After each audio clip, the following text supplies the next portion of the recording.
Hey guys, this is the Hydro. I want to explain how free to play or lower VIP players can be relevant in all of these events. The arena event, I don't know a lot about it yet. We're going to have to see how it plays as we get into it, and this video is taking place right before the first one. But what I want to explain is the very basics of this game. I've been playing a couple of months. If anybody's watched my videos, I've mentioned that before. And I've poured quite a bit of time into this game and research. So I want to kind of cover just the very beginning. It's hard initially to build a single color deck and make it useful because getting those gem matches is really hard without at least a relic at the beginning spawning some gems. I typically use 2 or 3 different relics and their card matching types through these events to do reasonable damage. I can't compare myself to any of the higher world ranked players, but as someone that's only been playing a couple of months, I've kind of put things together to where I can at least do some damage. So I'm going to cover a single color deck here. You're going to have to play a little bit before you're able to do it, but we'll see what we can set up. Most recently, my dark deck got to be really strong. With the past dark event, that was my third. So in the space of a couple of months, I was able to build up a really powerful deck. For my dark deck, I'm using Baron Samde as a leader.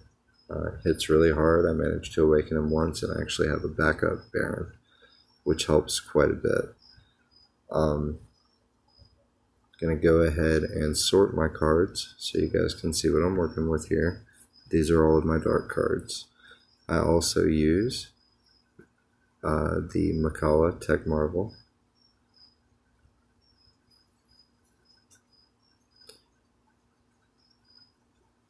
And I'm using Kanan Mutant Marauder.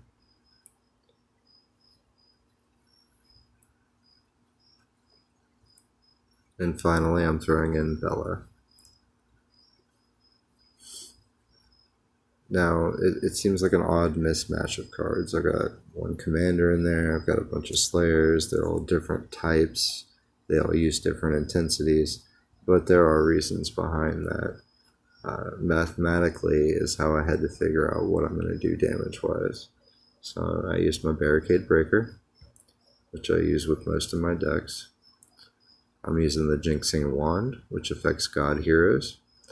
I have 2 gods in the Baron Samdes and in the Bella, so 3 of my cards are being affected by my leader skill and at least 1 of my relics. I'm also using the Buzzsaw for my Honored. That's the guy on the left.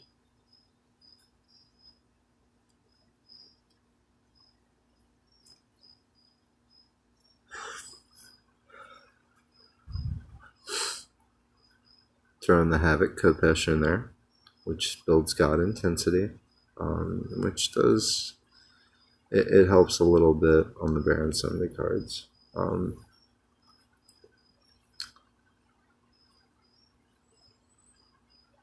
So, as you can see from the battle skill, every 100 God Intensity I get a bonus Soul Hex.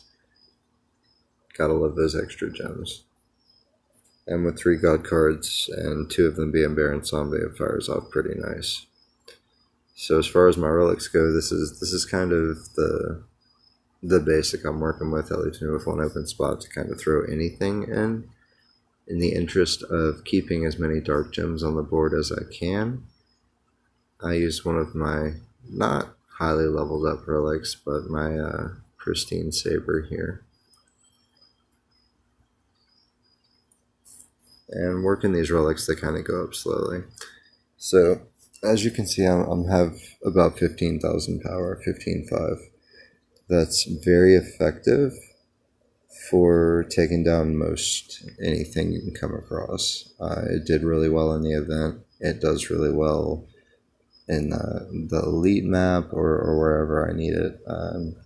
Taking down the forge boss that matches this color, the light forge boss. I can do it in 2 attacks. I typically do take the hit that kills me, but I can take down the forge bosses, no problem. So I just wanted to go over a real base tutorial of setting up cards. As far as the why with the relics, I kind of explained about building intensity. The other cool thing about this deck is I have the Barricade Breaker, the Jinxing Wand, and the Buzzsaw. So those are going to be guaranteed gems, provided I have, and by gems I mean power gems in this case, provided I have enough on the board to get them to fire off. The reason that I use Bella with this particular deck is that she creates power gems, and she really helps when it comes to that, because the Barricade Breaker is going to guarantee me, one, I'm always going to have that many dark gems on the board. It's just too easy to create them with the cards that I have and their skills. I have gem creation skills. So I'm guaranteed to have a minimum of 4 power gems on the board no matter how I swap my matches.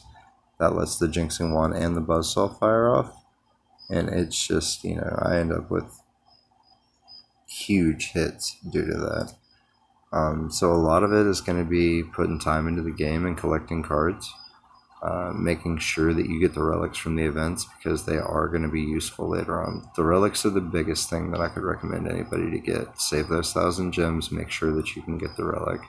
It's kind of a big deal. Later on down the line, they're certainly going to come in handy. There's a reason that, I'm using 3 of them. The hits that I put down are, like I said, sizable with this deck, and it's very satisfying to do. I collected all of these as a free-to-play player, and I'm going to continue not pouring tons and tons of money into this game, like the higher people world rank do. I'd like to. If I had the spare change to do it, I certainly would, because this is a fun little hobby for me. But it is what it is, and I enjoy this game. I've got friends that play it, and so I'm going to keep on going for now, and if it ever gets boring, then I'll put it down. Such as how we play games. But I do want to thank anybody for their time that listened to this. I just wanted to cover the real basics, and if you have any questions, feel free to post them. I'll do what I can to answer. The best I can do sometimes is even make another video to answer any questions that warrant that. So again, thank you for your time. This is the Hydro of Sempre Ubi Sub Ubi.